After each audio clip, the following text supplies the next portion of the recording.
और जब when the periodic payment is made at the beginning of each payment period, तो वो होता है P is equal to R plus R upon I. अब exercise 12.1 का क्वेश्चन नंबर 3 देखेंगे।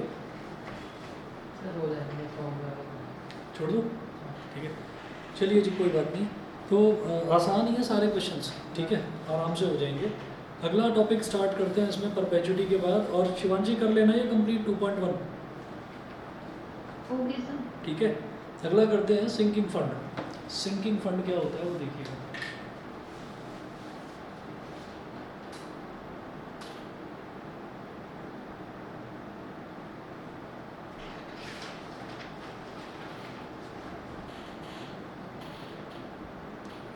सिंकिंग फंड, सिंकिंग फंड का मतलब ये है कि मान लीजिए हम कोई फैक्ट्री लगाते हैं। अब वो फैक्ट्री हमने स्टार्ट करी और फैक्ट्री स्टार्ट करने के बाद में हमें ये लगता है कि यहाँ पर जो मैं मशीन यूज़ कर रहा हूँ, ये मशीन शायद 5 साल में या 10 साल में ये मशीन जो है वो अपनी लाइफ कंप्लीट कर लेगी, ये मशीन ख़राब हो जाएगी। फिर हम ये मानकर चलते हैं कि हमें 10 साल बाद कुछ पैसा डालना होगा नई मशीन खरीदने के लिए। तो हम क्या करते हैं कि हम शुरुआत से ही ना, हमें मान लीजिए हमें 10 साल बाद जो मशीन खरीदनी है वो 50,000 रुपये की है, ठीक। तो हम ये करते हैं कि हम शुरुआत से ही हम हर साल 5-5 हज़ार रुपये सेव करके चलते हैं। और हम ये अंदाज़ा लगा लेते हैं कि 10 साल में हमको 50,000 रुपये की मशीन खरीदनी है, तो 5 टन 50,000 हो गया। तो इसलिए इसमें क्या होता है कि ये एक तरह से फ्यूचर प्लानिंग हो गई। जो सिंकिंग फंड है, सिंकिंग फंड को ये मान लिया जाता है कि ये हमारा डूबता हुआ पैसा है, ठीक है। डूबता हुआ पैसे का मतलब ये है कि ये 5,000 रुपये मैंने अलग जगह निकाल कर रख दिए और ये मेरे को 10 साल बाद इनसे मेरे को एक नई मशीन खरीदनी होगी। तो इसलिए उसको सिंकिंग फंड बोल दिया जाता है, ठीक है। अब उसकी वैल्यू आज की तारीख में ही कैलकुलेट करी जाती है कि सिंकिंग फंड में आप कितना पैसा हर महीने डालेंगे, ठीक है। नोट करें, a sinking fund is a fund created to accumulate money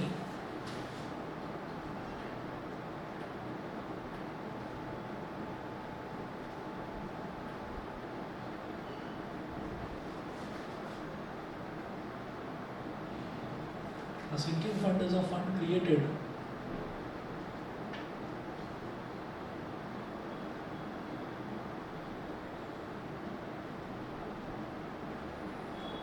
A sinking fund is a fund created to accumulate money over the years to discharge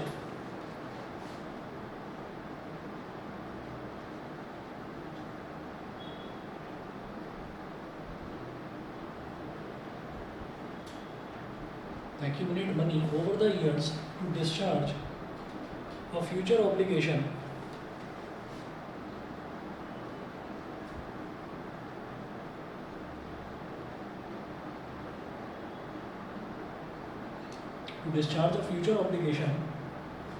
like replacing an old machine by a new machine, like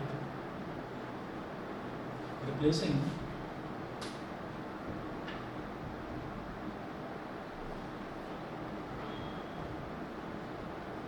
an old machine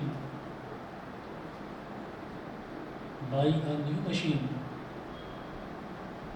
like replacing an old machine by a new machine, comma, renovation of house, expansion of business, etc. Renovation of house,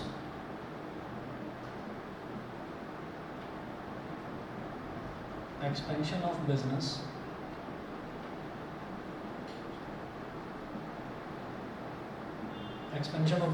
etc. तो sinking fund is a fund created to accumulate money over the years.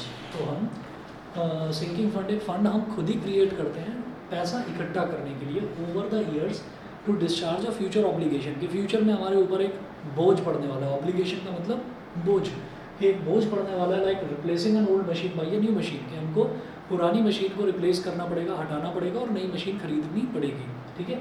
या फिर घर खराब हो जाएगा कुछ समय बाद, तो उसको हमको रेनोवेट कराना पड़ेगा, या फिर हमको अपने बिजनेस को एक्सपैंड करना पड़ेगा। तो इसके लिए जो हम शुरुआत से पैसा सेव करके चलते हैं उस फंड को बोलते हैं सिंकिंग फंड। उसके बाद देखिएगा कि the amount of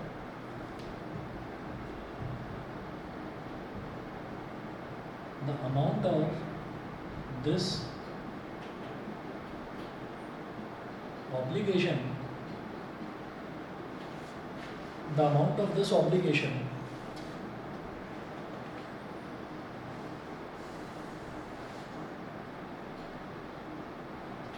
which can be discharged, the amount of this obligation which can be discharged is A is equal to capital A is equal to R into capital R into 1 plus I की power m 1 plus I की power n minus 1 upon I minus 1 plus I की power n minus 1 upon I, where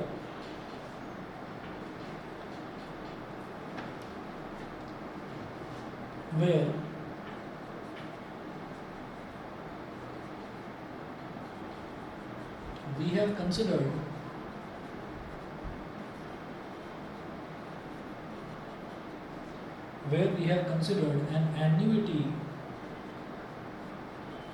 an annuity whose periodic payment is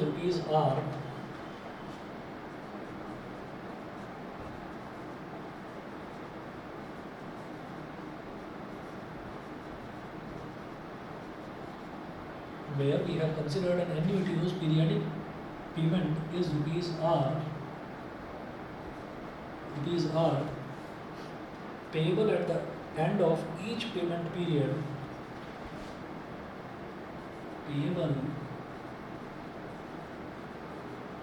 at the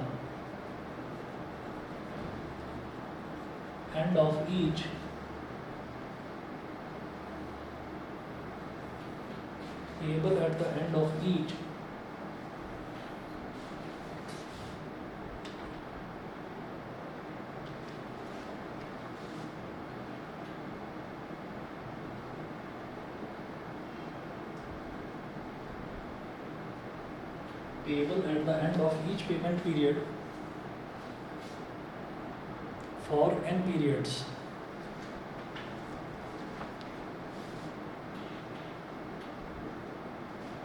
For small n periods,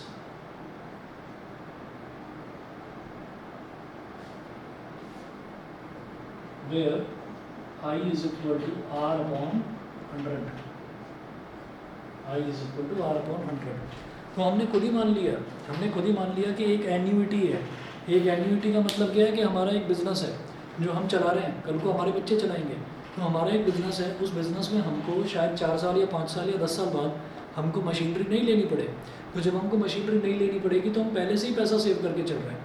तो वो एक sinking fund जो हमने खुद ही create कर लिया। तो हम ये कह रहे हैं कि एक कोई ऐसा हमने बैंक अकाउंट बनाया, उस बैंक अकाउंट में हम थोड़े थोड़े पैसे डालते जा रहे हैं कि मुझे 5 साल या 10 साल बाद ज़रूरत पड़ेगी। तो वो एक तरह से क्या हो गया, वो एक एन्यूटी हो गई। इंडेफिनिट पीरियड के लिए वो चलती रहेगी। 10 साल बाद हमने उसमें पैसा डाला, फिर अगले जैसे ही नई मशीन खरीदी फिर हमने पैसा जोड़ना शुरू करा। क्यों? क्योंकि और अगले 10 साल बाद फिर वो मशीन ख़राब होगी, फिर रिप्लेस करनी पड़ेगी। तो ये जो है ये एक एन्यूटी है जो चलती रहेगी और हमने उसको मान लिया payable eight the end of each payment period. Eight the and क्यों? क्योंकि ये हमारा ही पैसा है और हम ही एक जगह सेव कर रहे हैं। तो हम अपने आप से ये नहीं कहेंगे कि हमको वो पैसा शुरुआत में ही चाहिए। हम उसको 1 साल जैसे बीत गया तो 1 साल के बाद हम उस पैसे को डाल देंगे वहाँ पर। ठीक है, अब जरा देखिएगा फॉर्मूला इसका ये हो गया। इसी फॉर्मूले को यूज़ करेंगे। एग्जांपल्स करिए शुरू। एग्जांपल नंबर 1 है A firm anticipates an expenditure. Anticipates का मतलब अंदाज़ा लगाता है। A firm anticipates an expenditure of rupees 5 lakh for plant modernization at the end of 10 years from now. एक फर्म ने अंदाज़ा लगाया कि हमको आज से 10 साल बाद जो हमारा प्लांट है, जो हमारी फैक्ट्री है, उसको थोड़ा मॉडर्नाइज़ करना पड़ेगा। मॉडर्नाइज़ करने के लिए हमको 5 लाख रुपए की ज़रूरत पड़ेगी। तो वो पहले से ही सोचते हैं कि हम एक सिंकिंग फंड क्रिएट कर लें। तो पहले से ये दे रखा है कि 10 साल बाद हमको 5 लाख रुपए की ज़रूरत पड़ेगी। तो ये कितना हो गया? ठीक है, तो हम हर साल कितना पैसा सेव करते जाएं कि 10 साल में वो 5 लाख रुपए हो जाए। तो एकदम से दिमाग में आता है कि हर साल 50,000 रुपये सेव कर लो। तो 50,000 इंटू 10 हो गया 5 लाख। इसके लिए फॉर्मूले की क्या ज़रूरत है? उसको सेव कहाँ करेंगे? ऐसा थोड़ी है कि कोई बॉक्स है, उस बॉक्स में पैसे डालते चले जाएंगे, नहीं ना। उसको हम किसी बैंक अकाउंट में डालेंगे। क्यों? क्योंकि उससे फ़ायदा होगा। क्योंकि बैंक में पैसा डालेंगे तो बैंक में थोड़ा सा रेट ऑफ इंटरेस्ट भी तो मिलेगा। तो फिर ज़रूरी नहीं है कि हमको हर साल 50,000 रुपये डालने पड़े। हो सकता है कम डालने से भी हमारा 5 लाख रुपये बन जाए टोटल।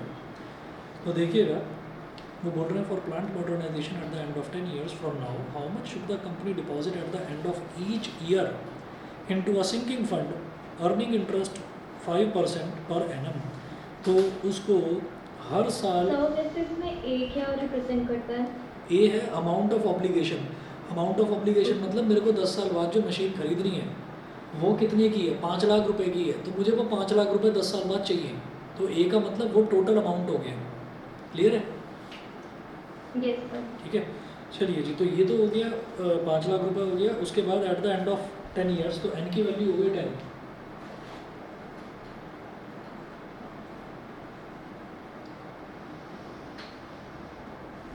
रेट ऑफ इंटरेस्ट कितना है? 5%। तो आई कितना हो गया? 5/100 मतलब 0.05। आई की वैल्यू 0.05। और पूछ रहे हैं आर बताओ भाई, आर कैसे निकालोगे? तो using the formula A is equal to capital R into 1 plus I की होल पावर है -1 अपॉन आई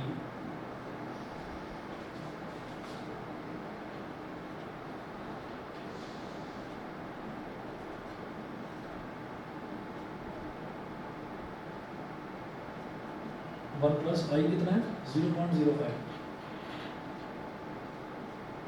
होल पावर एन। एन कितना है? 10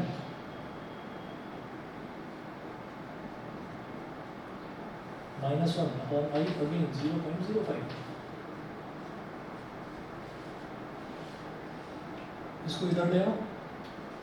आर इंटू 1.05 की पावर 10 -1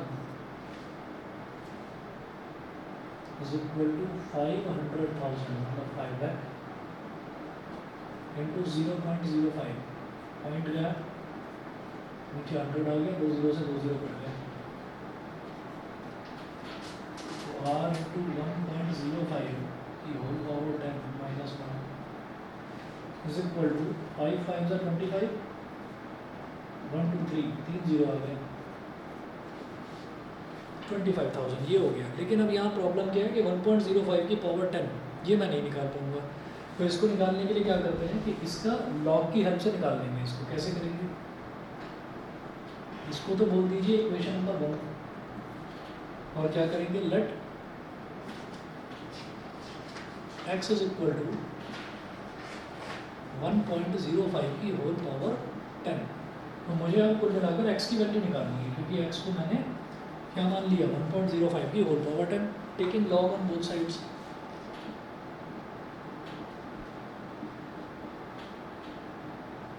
तो ये क्या हो गया? log x is equal to log 1.05 की होल पावर 10। 1.05 की होल पावर 10 है, log है तो ये 10 शुरुआत में आकर मल्टीप्लाई में आ जाएगा। log x is equal to 10 log 1.05 10 log 1.05। अब क्या है कि log 1.05 कैसे निकालें भाई? log 1.05 एक जीरो और लगा दो। अब इसको कैसे निकालेंगे भाई? आप ये देखिए कि डेसिमल से पहले कितने डिजिट्स लिखे हुए हैं? एक डिजिट लिखा हुआ है, एक डिजिट। तो क्या होगा? ये आ जाएगा नंबर ऑफ डिजिट्स कितनी है? 1 डिजिट। तो 1 - 1 कितना हो गया? 0। फिर पॉइंट लगाइए यहाँ पर और फिर ये कहिए कि भाई 10 को 5 पर चेक करना है। ठीक है, लॉग टेबल खोलिए और 10 को 5 पर चेक करो।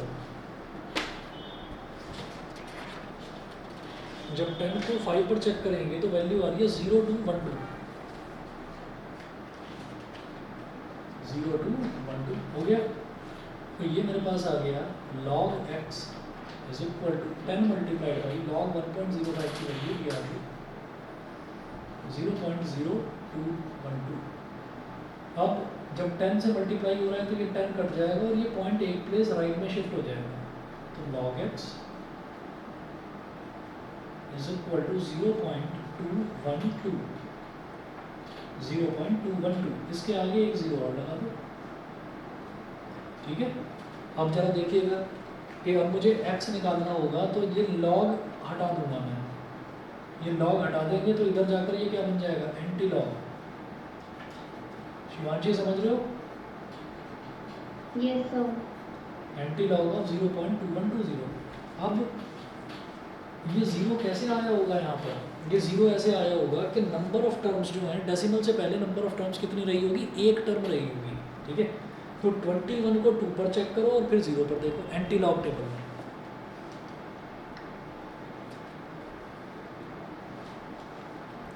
एंटी लॉग टेबल में 21 को देखो पहले 2 पर 1629 और 0 वाली कोई टर्म है ही नहीं, तो 1629 लिख दो यहाँ पर 1629। और 0 का मतलब क्या है कि डेसिमल से पहले एक डिजिट रही होगी तभी तो वो 0 आया, तो इसका मतलब डेसिमल से पहले एक डिजिट, तो 1.629 कर दो 169। तो x की वैल्यू कितनी आ गई 1.629, ठीक है। एग्जाम में तो मैं जीरो दूंगी। अगर दे रखा होगा तो बहुत बढ़िया, नहीं दे रखा होगा तो लॉग टेबल देंगे वो आपको, है ना, तो लॉग टेबल की हेल्प से निकाल लेंगे। चलिए जी, तो अब मेरे पास x की वैल्यू ये आ गई 1.05 की पावर 10 को ही तो मैंने x माना था, तो r into 1.629 minus 1 is equal to 25,000। 1.629 minus 1 कितना हो जाएगा 0.629। r into 0.629 is equal to 25,000।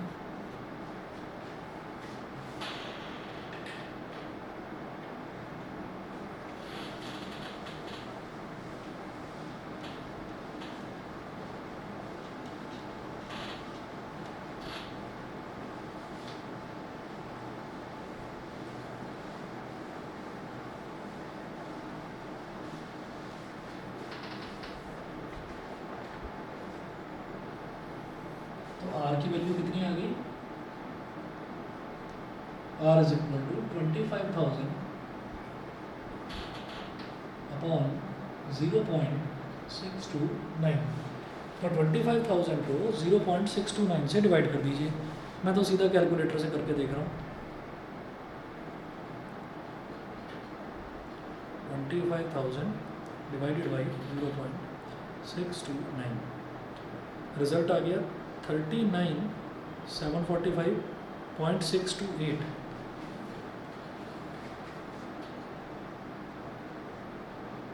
$39,745.628। तो 628 को 63 बोल दो, तो R इज इक्वल टू 39,745.63। तो 39,745 रुपीज़ 63 पैसे। ये क्या करना है, ये हमको हर साल इतना पैसा आपको सिंकिंग फंड में डालना है। तो आप ये देखिएगा कि 5% रिटर्न मिल रहा है, इस वजह से मुझे इतना पैसा डालना पड़ रहा है, नहीं तो कितना डालना पड़ता 50,000 रुपये, ठीक है। तो ये हमारा लगभग समझ लीजिए कि लगभग 10,000 रुपये का फ़ायदा है। तो ये हो गया 39,745.63। ऐसे ही एग्जाम्पल नंबर 2 देखिएगा, machine costing ₹200,000 has effective life of 7 years, ठीक है। A machine costing ₹200,000 has effective life of 7 years and its scrap value is ₹30,000। और उसकी जो स्क्रैप वैल्यू है वो 30,000 रुपीज़ है। मतलब शुरुआत में उसको हमने कितने में ख़रीदा, 2 लाख में ख़रीदा, और फिर 7 साल में उसकी स्क्रैप वैल्यू 30,000 रुपये रह गई। तो what amount should the company put into a sinking fund earning 5% per annum so that it can replace the machine after its useful life, assuming that a new machine will cost ₹3 lakh after 7 years, ठीक है। तो देखिएगा हमको 7 साल बाद example 2 में देखिएगा कि cost of new machine after cost of new machine after 7 years।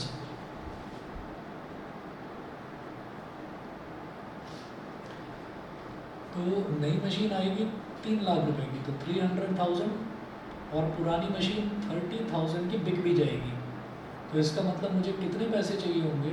2,70,000 रुपये, क्योंकि पुरानी मशीन 30,000 रुपये की बिक जाएगी, उसकी स्क्रैप वैल्यू है। तो इसका मतलब जो 7 साल बाद मुझे अमाउंट इन्वेस्ट करना है, दैट अमाउंट इज ₹2,70,000। यहाँ तक समझ गए? तो ये तो अमाउंट आ गया हमारा, ठीक है। उसके बाद ये देखिएगा, उन्होंने बोला है कि हमें what amount should be earning 5% bonus so that it can replace the machine after its used to life. तो इन्होंने ये नहीं बोला कि कितना पैसा हर महीने डालना है या हर साल डालना है, तो हम मानेंगे हर साल डालना है। तो हमारा आई कितना है? 5%, 5/100 हो गया रेट ऑफ इंटरेस्ट, ये हो गया 0.05। एंड कितना है? 7 years।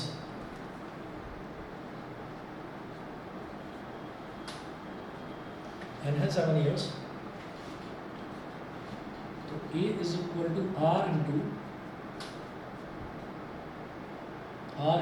1 प्लस आई की power n minus 1 upon I, ठीक है। अब A कितना है? 2,70,000। R इंटू 1 प्लस आई कितना है? 0.05। एन कितना है? 7 माइनस 1 अपॉन आई है 0.05। अब ये इधर ले आइए 0.05।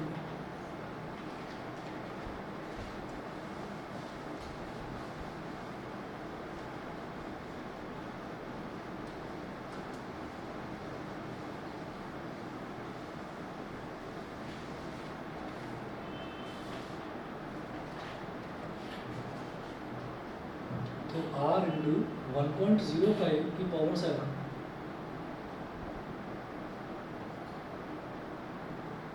माइनस 1 इज इक्वल टू 2,70,000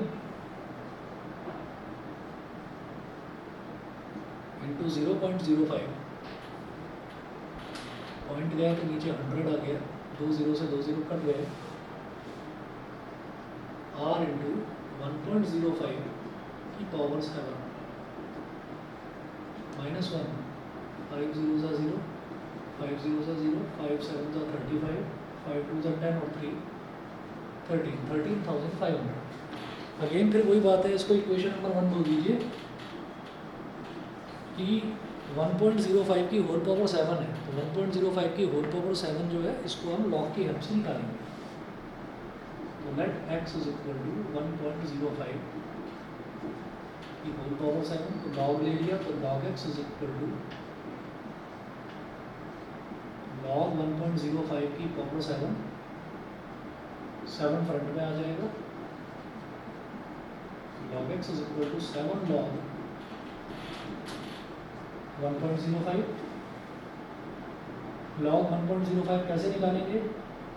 सीधा लिख रहा हूँ यहीं पर, log x is equal to 7 into भाई 1.05 का मतलब क्या हो गया? 1.050, तो 10 को 5 पर चेक करो, बस 0 पर तो कुछ होता नहीं आगे, ठीक है। और 1 है, यानी कि डेसिमल से पहले एक डिजिट लिखी हुई है, तो n माइनस 1, 1 माइनस 1 कितना हो गया? 0। तो 10 को 5 पर चेक करो लॉग टेबल में। लॉग टेबल में 10 का देखिए 5 पर, तो कितना है? 0 2 1 2,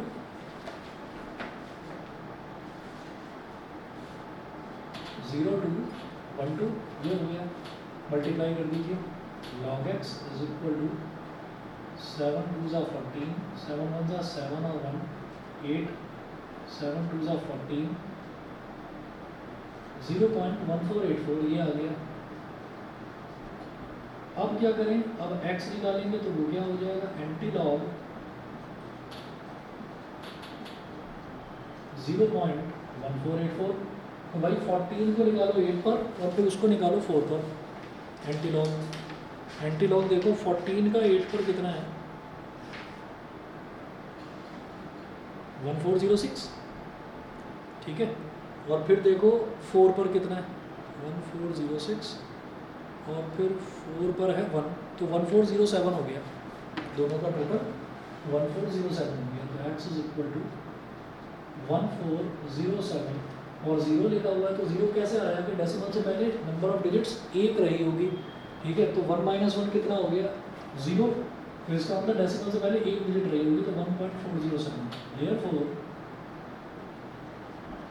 equation 1 becomes r into 1.407 minus 1 is equal to 13,500। 1.407 से 1 सब्ट्रैक्ट करा, r into 0.407 is equal to 13,500। 13,500। अब ये जो है 0.407 को डिनोमिनेटर में ले जाओ,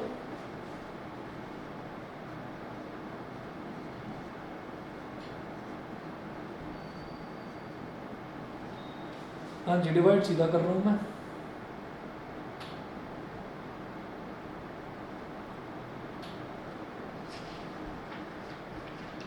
$13,500 डिवाइडेड बाई 0.407, 33,169, 33,169.5332 यानी कि 53 पैसा। हर साल इतना पैसा आपको सिंकिंग फंड में डालना पड़ेगा, तो आप नई मशीन खरीद पाओगे। इनका आंसर यही आ रहा है 33,169.53।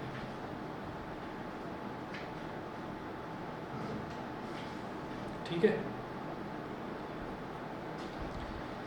बस जी। अब बाकी इसका एग्जांपल नंबर 3 है, ट्राई करना और 12.2 देखिएगा।